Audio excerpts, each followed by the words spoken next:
पर्वताप्रमाणे पातक करणे, वज्रलेप होणे अभक्तांसी, नाही ज्यासी भक्ती ते पतित अभक्त, हरिसी न भजत दैव हत, अनंत वाचाळ बरळती भरळ, त्या कैचा दयाळ पावे हरी, ज्ञानदेवा प्रमाण आत्मा हा निदान, सर्वा घटी पूर्ण एक नांदे. काय हो ज्ञानेश्वर महाराज म्हणतात, माणसं काय हो पर्वता एवढी पाप करतात आणि ते पातक करत असताना त्यांना कुणाचीही भीती वाटत नाही. ते काय करतात हो, अखंड पातक करत असतात. त्या अंतरी असलेल्या परमेश्वराची कधीही ओळख घेत नाहीत, त्याला घाबरत नाहीत. त्यांना हरिविषयीच्या भक्तीविषयी काय आहेत ते हो, विनमुख आहेत. त्यांना कशाचाही भक्तीचा गंध नाही. वज्रलेप होणे अभक्तांशी, ते काय आहेत तो, अभक्त आहेत. पर्वता एवढी पाप करतायत, ज्यांना परमेश्वराचा कसलाच गंधच नाही, त्यांना हरी काय होणार आहे हो? त्यांना देव प्राप्त होणार आहे का? बघा, काही नुसतं काय करतात तो, अनंत वाचाळ बडबड बडबड करत असतात. देव असा देव तसा, त्यांचे ते पातक, पर्वता एवढे पातक कशानेही नाहीशी होत नाही. कोणत्याही अन्य उपायाने काय होत नाही, ते पातक नाहीस होत नाही. त्याला एकच उपाय आहे, कोण हो, तो हरी, तो परमेश्वर, त्याचं नामस्मरण. वरून त्याला ती जाणीव होते का हो, पाप करणाराला जाणीव होत नाही त्या परमेश्वराची. आता परमेश्वराची ज्याला जाणीव झाले, तो जाणून बुजून पाप करेल का हो? करणारच नाही. म्हणून ज्ञानेश्वर महाराज काय म्हणतायत, पर्वताप्रमाणे पातक करणे, वज्रलेप होणे अभक्तांसी, नाही ज्यासी भक्ती ते पतित अभक्त. ते काय आहे तो, ज्यांना भक्तीचा गंधच नाही, ते काय आहे तो, अभक्तच आहेत. त्यांना परमेश्वर म्हणजे काय हे माहीत असल्यानंतर ते पातक करतील का हो? आज जो समाजात भ्रष्टाचार चाललेला आहे, देश सगळा पोखरून निघालेला आहे. देवाच्या दारात सुद्धा माणसं काय करतायत हो, आळंदीत सुद्धा भाग ऐकायला मिळाला काल. अरे, आळंदीत राहून जर तुम्हाला ज्ञानेश्वर जर कळला नसेल, काम विषय जर कळला नसेल, तर उपयोग काय? उपयोग काय? काहीच नाही. म्हणून काय हो, ज्ञानेश्वर कळला पाहिजे, तो परमेश्वर कळला पाहिजे. तो देव कळला तर माणूस काय करणार नाही हो, पाप करणार नाही, पापकर्म करणार नाही. मग देवाची ओळख घ्यावी. आता जो देवाची ओळख घेणार नाही तो काय आहे हो, अभक्तच आहे. तो पापच करणार. जो देवाची ओळखच घेत नाही तो काय करणार हो, पापच करणार. आता आळंदीत राहून जर तुम्ही त्या देवाची ओळखच घेतली नसेल, विषय विकारांची ओळखच घेतली नसेल, त्यात दोष त्या देवाचा आहे का हो? नाही. त्याची शिकवण उत्तमाचीच आहे. ज्ञानेश्वर महाराजांची शिकवण उत्तमाचीच आहे. सर्व जे काय समर्थ रामदासांची शिकवण उत्तमाचीच आहे. पण घेणारा कसा घेतोय, भोंदू म्हणजे अनंत वाचाळ बरळती भरळ, तया कैचा दयाळ पावे हरी.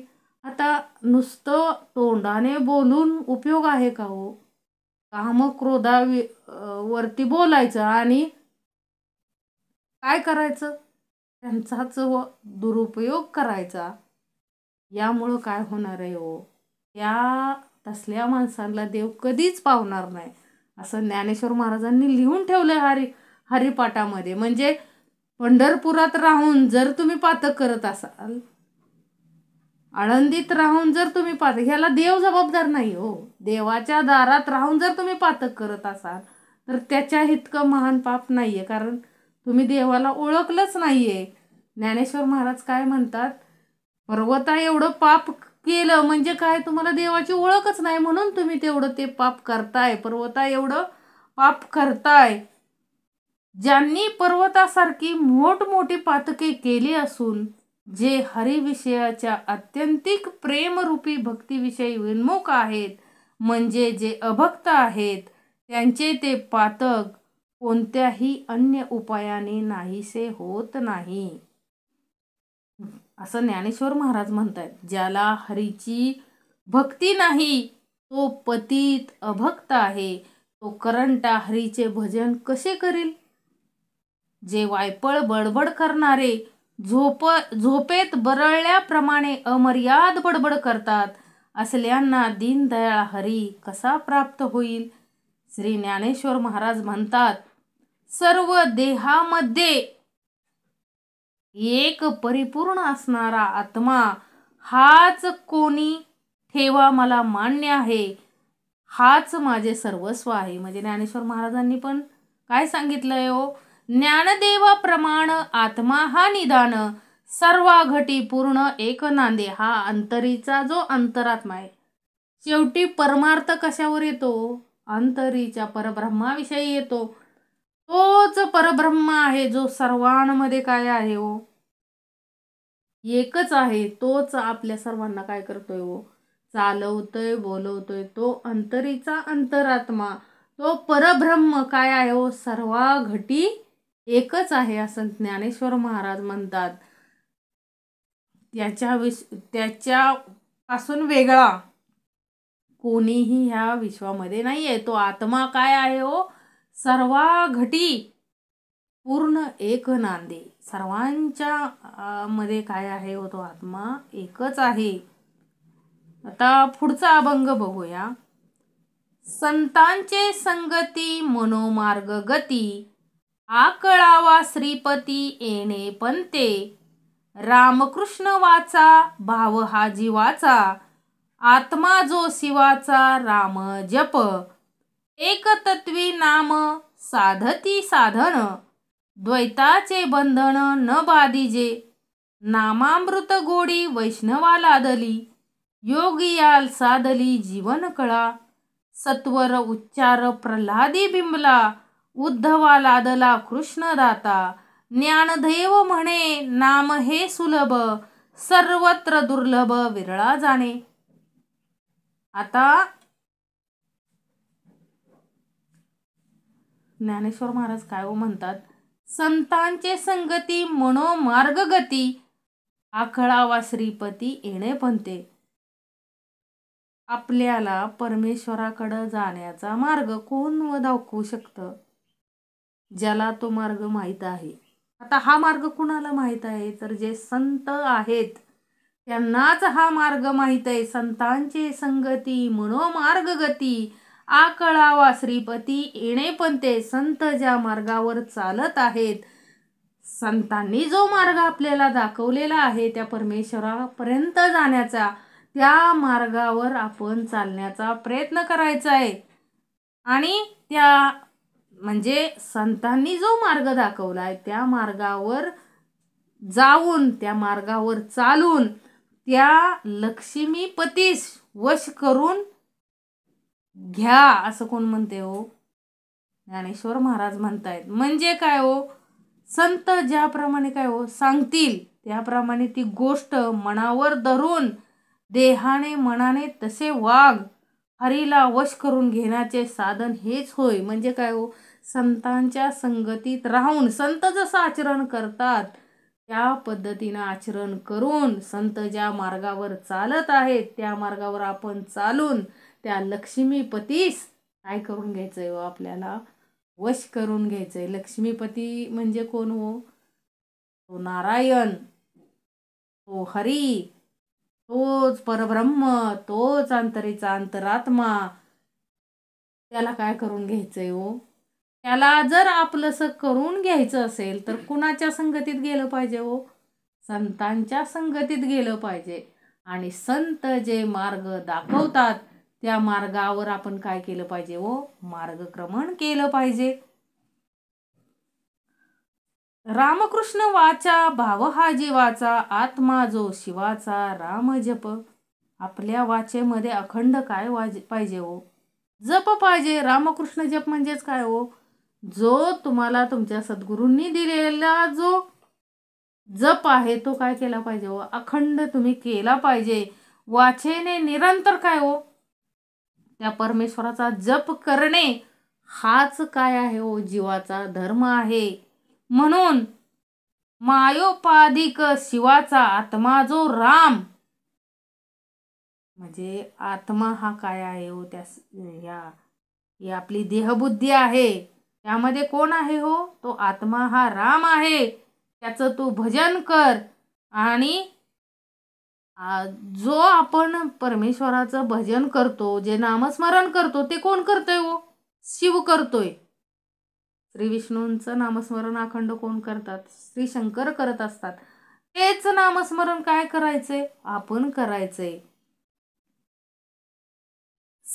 सत्वर नामामृत गोडी वैष्णवा लादली, योगिया साधली जीवन कळा. सत्वर उच्चार प्रल्हादी बिमला, उद्धवा लादला कृष्णदाता.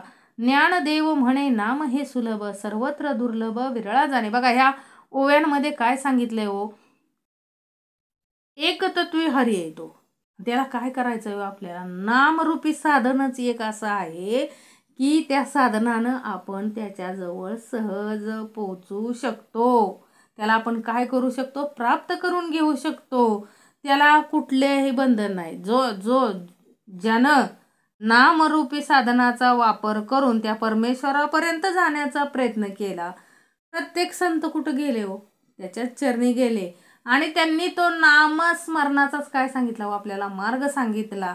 आणि तो एकमेव असं साधन आहे. ज्ञानेश्वर महाराज म्हणतात, नामस्मरण हे एकमेव असं साधन आहे जे आपल्याला त्या परब्रह्मापर्यंत घेऊन जातो. त्याच्याजवळ म्हणजे त्याच्याकडे जाण्यापासून आपल्याला कोणीही अडवू शकत नाही, असं हे नामस्मरण आहे. योग्यांना, आता योगी जे असतात त्यांना काय हो, 17व्या जीवन कला, 17वी जी जीवन कला आहे ती प्राप्त झाली की त्यांना काय हो, जे सुख आणि जी आवड, म्हणजे योगियांना काय होतं, जे 17वी जीवन कळा आहे ते प्राप्त होण्यासाठीच ते काय करत असतात, आयुष्यभर धडपडत असतात. आणि ती जीवनकळा प्राप्त झाल्यानंतर जे सुख आणि जी आवड त्यांच्यामध्ये निर्माण होते, तीच आवड परमेश्वराच्या काय हो, नुसत्या नामस्मरणाने आपल्या अंतरीमध्ये ती 17वी जीवनकळा काय होते हो, उत्पन्न होते. कशामुळं, फक्त नामस्मरणामुळं. सोपं आहे. ज्ञानेश्वर महाराज म्हणतात, त्या परमेश्वराचं नाव घेणं सोपं आहे. त्या वाचेला काय लावायचंय, वळण लावायचंय, इंद्रियांना वळण लावायचंय. त्या संतांनी जो रस्ता दाखवलाय, संत ज्या रस्त्यावर चालतायत त्या रस्त्यावर आपल्याला काय करायचंय, चालायचंय.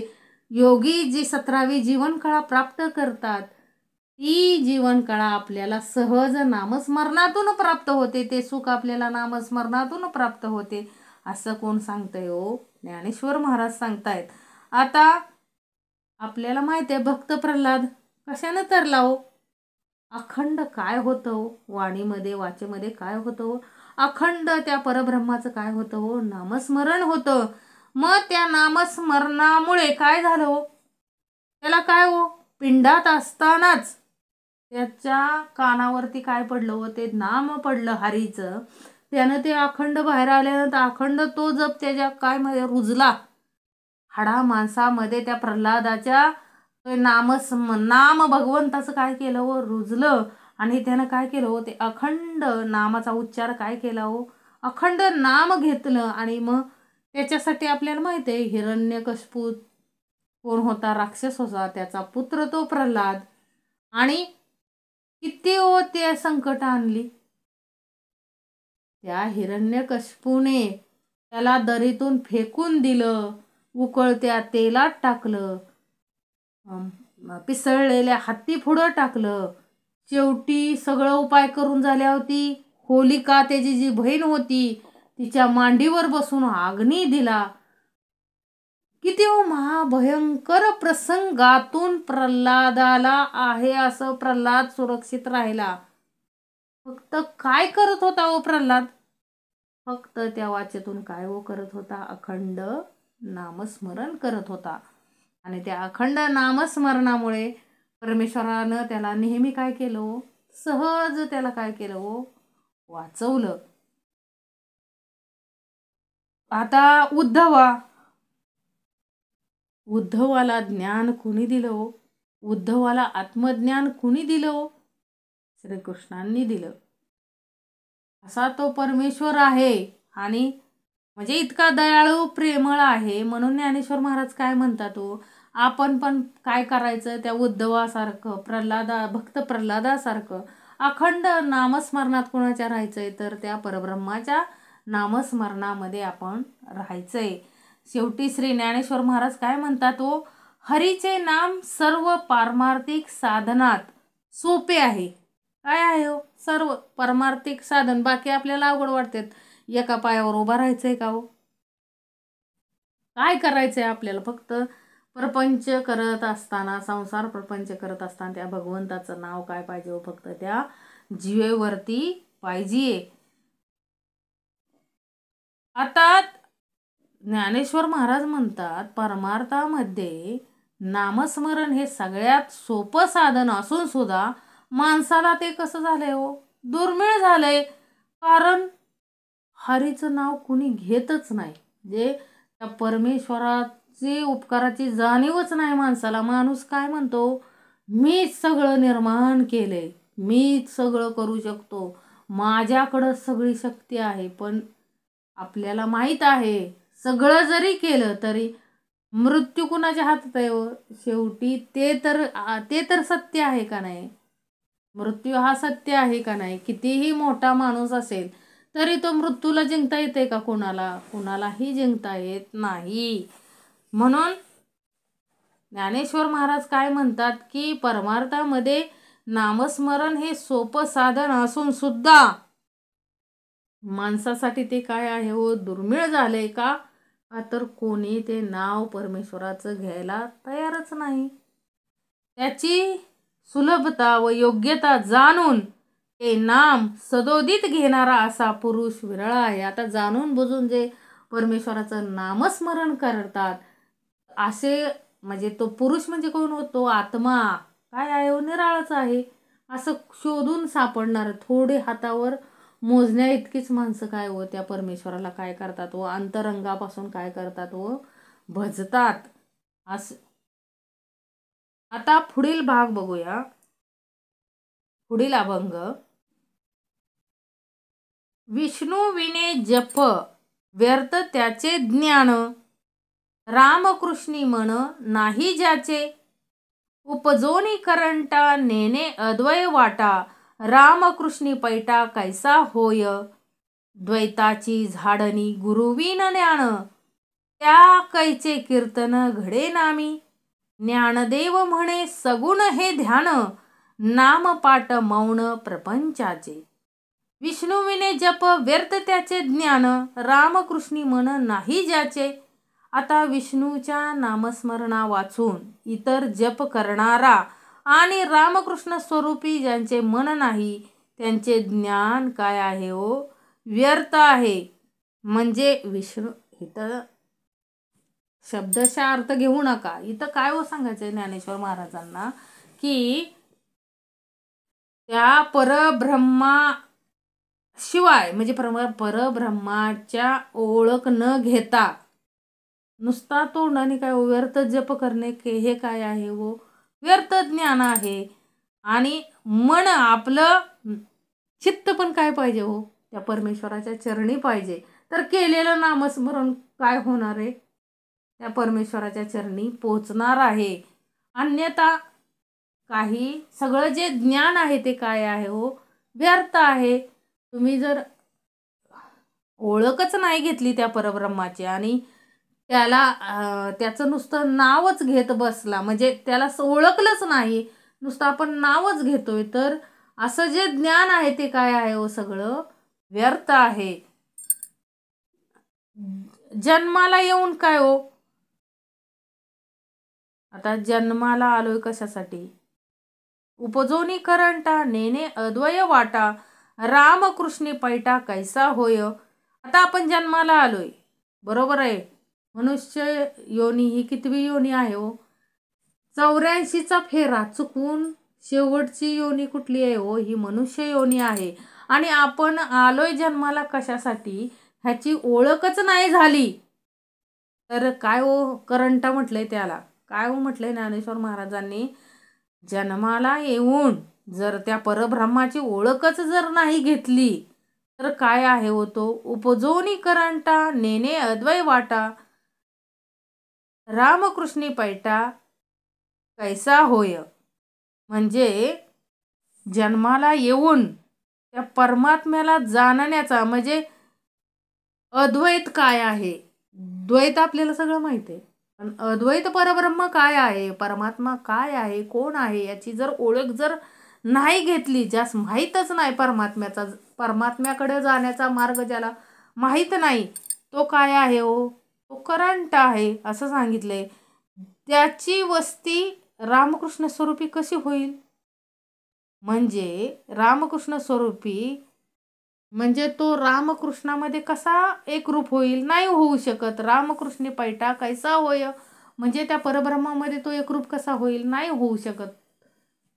त्या परब्रह्माची ओळखच जर नाही घेतली तर तो परब्रह्माशी एकरूप होऊच शकत नाही. आला आला पाणी वाहतच गेला असं होऊ नये असं ज्ञानेश्वर महाराज म्हणतात.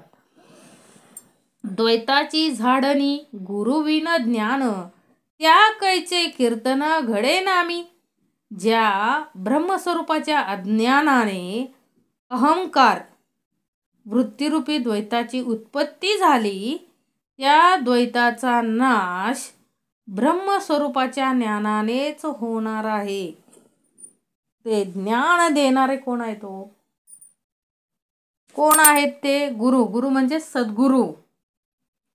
ब्रह्मस्वरूपाचं जर ज्ञान घ्यायचं असेल, द्वैताचा काय करायचं आहे हो, नाश करून अद्वैताकडे जायचंय, त्यासाठी ते ब्रह्मज्ञान घ्यायचंय. परंतु ते ज्ञान कोण देऊ शकतो, तर ते फक्त कोण देऊ शकतात, सद्गुरूच देऊ शकतात. सद्गुरू वाचून ते कधीही मिळणार नाही ते ब्रह्मस्वरूपाचं ज्ञान.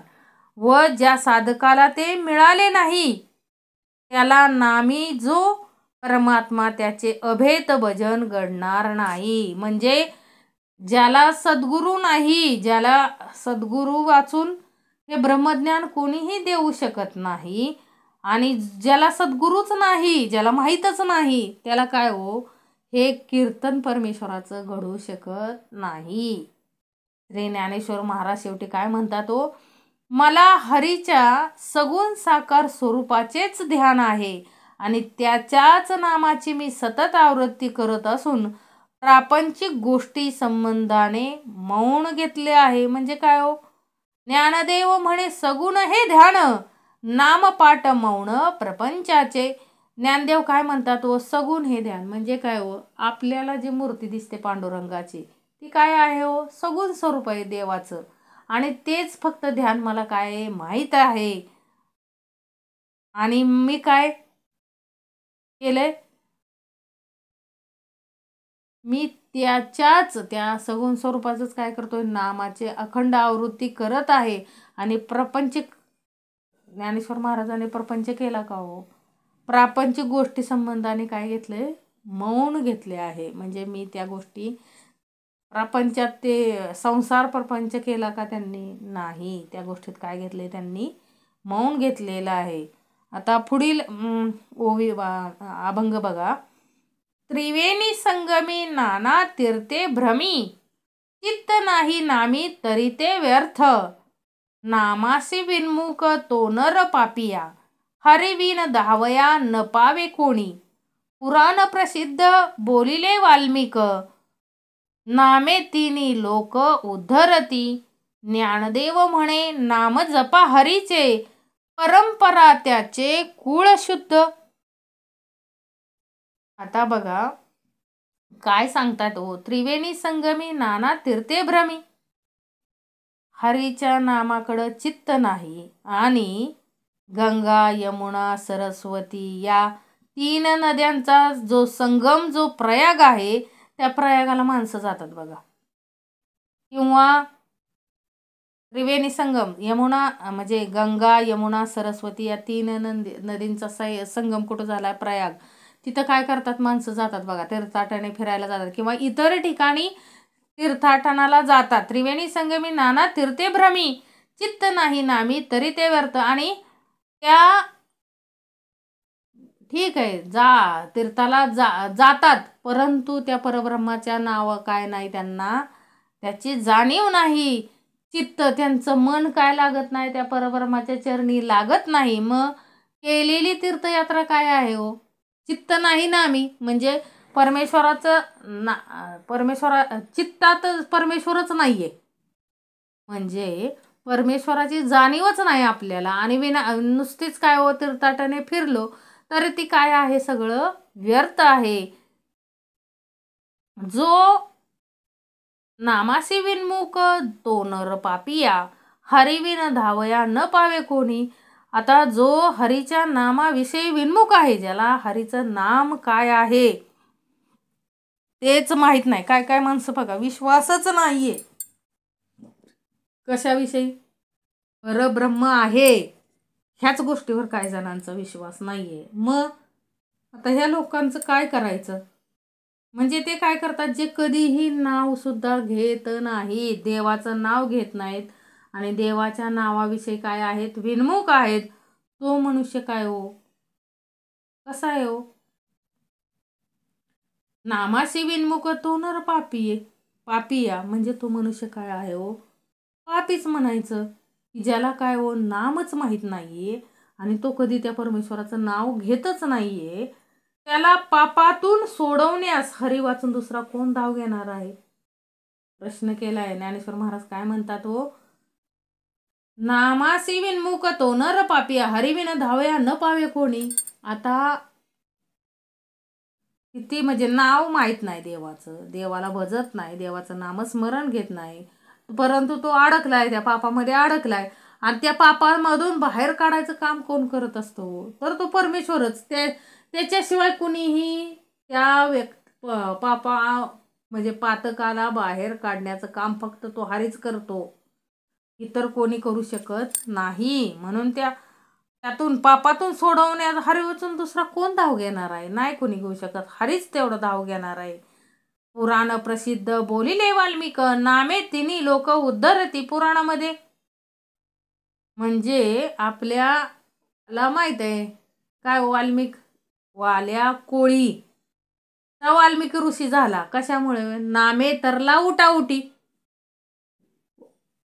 समर्थांनी बघा ह्या दासबोध ग्रंथामध्ये बघा ते वाल्मिकी ऋषींचा एक अध्याय लिहिलेला आहे, त्यामध्ये बघा वाल्मिकी ऋषींचं वर्णन केलेलं आहे. आणि वाल्मिकी ऋषींची कथा आपल्याला माहितच आहे. काय हो, वारुळ झालेलं देहाचं म्हणजे काय हो, तुझ्या पापात घरच्यांनी काय सांगितलं वाल्या कोळ्याला, की तुझ्या पापामध्ये आम्ही सहभागी नाही, तुझं कर्तव्य आहे आम्हाला घालून, म्हणजे काय आणून घालायचं, तू कसा आणतो आम्हाला माहित नाही, आम्ही तुझ्या पापामध्ये सहभागी नाही. मग त्यावेळेस वाल्या कोळा काय होतो, जाणीवेत येतो आणि काय हो, उपरट्या नामासाठी वाल्मिक तरला उठाउटी, उलटच नाव घेतलं. काय हो तो काय म्हटलं, वाल्या कोळी काय हो म्हटला, कुणाला, नारद मुनींना काय हो म्हटला, की मला सरळ नाव घेता येत नाही देवाचं, मला फक्त मरा आणि मराच घेता येते. तर हे काय म्हटले, चालतंय जसं येईल तसं नाम घे, पण जे नाम घेतलं वाल्मिकी ऋषीने ते कुठून घेतलं हो, परेपासून. बघा परेपासून मराचा काय झाला हो, राम झाला. आणि त्या वाल्मिकी ऋषींनी काय लिहिलं हो, रामायण लिहिलं. आणि त्याप्रमाणे देवाला काय करावं लागलं हो, आचरण करावं लागलं. एवढी ताकद एका नामामध्ये आहे, एका नामामध्ये आहे. श्री ज्ञानेश्वर महाराज म्हणतात, हरीच्या नामाचे जो भजन करतो त्याच्या सर्व वंशाचा काय होतो, उद्धार होतो. ज्ञानदेव म्हणे नाम जपा हरीचे, परंपरा त्याचे कुळ शुद्ध. ज्ञानदेव काय म्हणतात हो, काय करा, अखंड त्या हरीचं नाम जपा, जेणेकरून तुमच्या पूर्ण परंपरा कुळाचा काय होईल हो, उद्धार होईल, असं ज्ञानेश्वर सांगतायत. पुढचा अभंग बघूया. हरी उच्चारणी अनंत पाप रासी, जातील लयाशी छन मात्रे. तृण अग्नी मेळे समरस झाले, तैसे नामे केले जपता हरी. हरी उच्चारण मंत्रपै अगाध, पळे भूत बाधा भय याचे.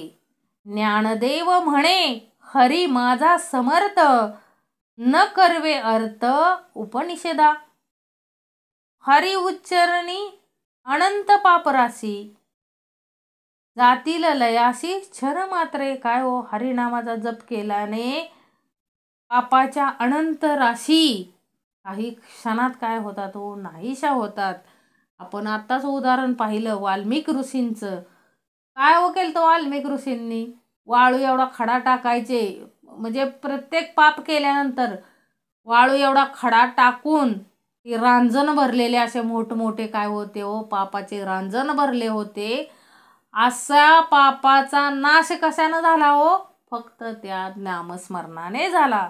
तेच कोण सांगतायत? ज्ञानेश्वर महाराज सांगतायत. हरी उच्चारणी अनंत पापरासी, जातील लयाशी छन मात्रे. त्या हरिनामाचा जप केला, अखंड जप केला तर पापाच्या राशी काय होतील हो? राशीच्या राशी, अनंत राशी पापाच्या काही क्षणात काय होतील हो? नाहीशा होतील. तृण अग्नी मेळे समरस झाले, तैसे नामे केले जपता हरी. गवताचा व अग्नीचा संबंध आला की काय होतं? गवताला सुद्धा काय होतं? आग लागते. म्हणजे गवताचं रूपांतर कसं होतं, कशामध्ये होतं?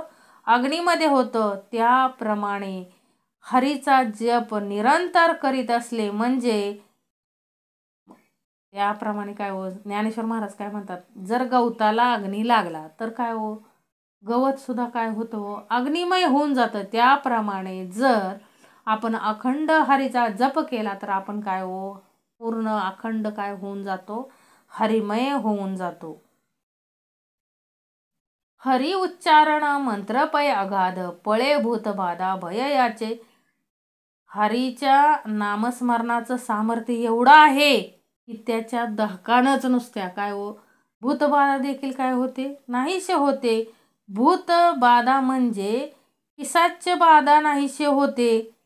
भूतबाधा म्हणजेच काय हो, पिशाच्य बाधा. आपण म्हणतो भूत लागले, हे लागले, फक्त त्या हरीचं नाव घेतलं तर काय हो, ह्या सगळ्या बाधा काय होतात हो, नष्ट होतात.